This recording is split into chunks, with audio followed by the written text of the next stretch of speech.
মুহূৰ্তৰ আন এক খবৰ এতিয়া ৰাজ্যত অব্যাহত আছে বাংলাদেশী বিৰোধী অভিযান আৰু তেনে সময়তে এইবাৰ আৰক্ষীয়ে 8জনকৈ বাংলাদেশী নাগৰিকক আটক কৰিছে বুলি জানিব পৰা গৈছে পুৱতি নিশা বলেৰোৰে গৈ আছে আৰু তেনে সময়তে আৰক্ষীয়ে হাতহিঙিমাৰীত আটক কৰিছে 8জনকৈ বাংলাদেশী নাগৰিকক আৰু এইদৰে আছে ৰাজ্যত এতিয়া অব্যাহত আছে বাংলাদেশী বিৰোধী অভিযান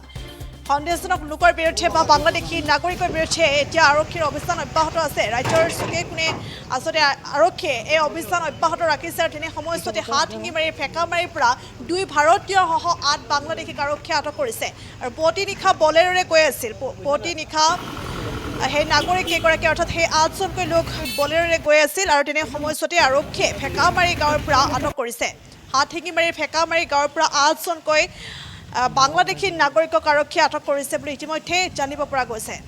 পুনৰতে কৈছো হাতহিঙিমাৰী ফেকামাৰীৰ পৰা 2 ভাৰতীয় সহ 8জনকৈ বাংলাদেশী নাগৰিকক আৰক্ষীয়ে আটক কৰিছে দক্ষিণ হালমাৰা মানকাছৰ জিলাৰ আৰক্ষীৰ সহযোগতে খাৰুৱাবান্ধা আৰক্ষীয়ে 2 ভাৰতীয় সহ আটক কৰিছে 8 বাংলাদেশীক আৰক্ষীয়ে আটক কৰা বাংলাদেশী কেইগৰাকীৰ নাম হৈছে তাৰেক আলী মোহাম্মদ রুবেল মোহাম্মদ রিয়াজ আব্দুল হামিদ মোহাম্মদ নাদিম ইসলাম দুলাল হক মোহাম্মদ মোরসেলিম মোহাম্মদ সারিফুল ইসলাম বলে ইতিমধ্যে জানিব পৰা গৈছে আৰু ইয়াৰে ভিতৰত 2 ভাৰতীয় আৰু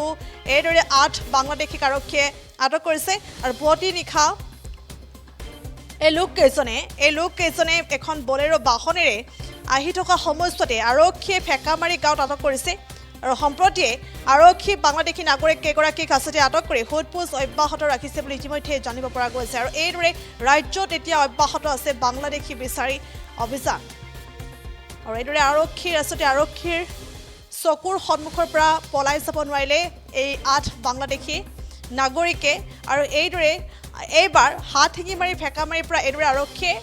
এইকেইজন লোকক আটক কৰিছে আটকাধীন লোককেইজনৰ নাম ইতিমধ্যে তাৰেক আলী মোহাম্মদ ৰুবেল মোহাম্মদ ৰিয়াজ আব্দুল হামিদ মোহাম্মদ নাদিম ইসলাম দুলাল হক মোহাম্মদ মোৰসেলিম আৰু লগতে মোহাম্মদ সাৰিফুল ইসলাম বুলি জানিব পৰা গৈছে আনহাতে বাংলাদেশী কেইগৰাকীক সহযোগ কৰা 2 ভাৰতীয় মানকাছৰ থানা এলেকাৰ নানদিয়া গাঁৱৰ নুৰুল ইছলাম আৰু খাইৰুল ইছলাম বুলি জানিব পৰা গৈছে নুৰুল ইছলাম আৰু খাইৰুল ইছলামে আসলে এই বাংলাদেশী লোককেইজনক সহযোগ কৰাৰ অভিযোগ উত্থাপন হৈছে গতিকে এই দুজন ভাৰতীয়ক ইতিমধ্যে আৰক্ষীয়ে আটক কৰিছে আৰু এইদৰে যেতিয়া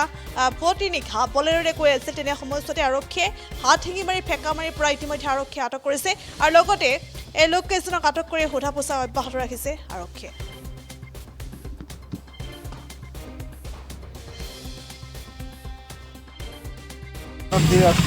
কতদিন হলো 2 মাস তারপর ঘর যাচ্ছিলাম কোন জায়গায় গেছিলাম আমি চেন্নাই গেছিলাম চিকিৎসা করতে কয়জন আছে 8জন কোন পার্কে ঢুকছিল ভারতে তোমরা এদিককার তো নাম নাই কিন্তু ওদিককার নাম জানি আমি জামালপুর জামালপুর পাসপোর্ট ছিল না বাকিগুলা কতজন আসছিল কতজন আসছিল টোটাল আমি একা এসেছিলাম তার সাথে এসেছি আমরা কতদিন থাকছো ভারতে কতদিন থাকছো কতদিন হলো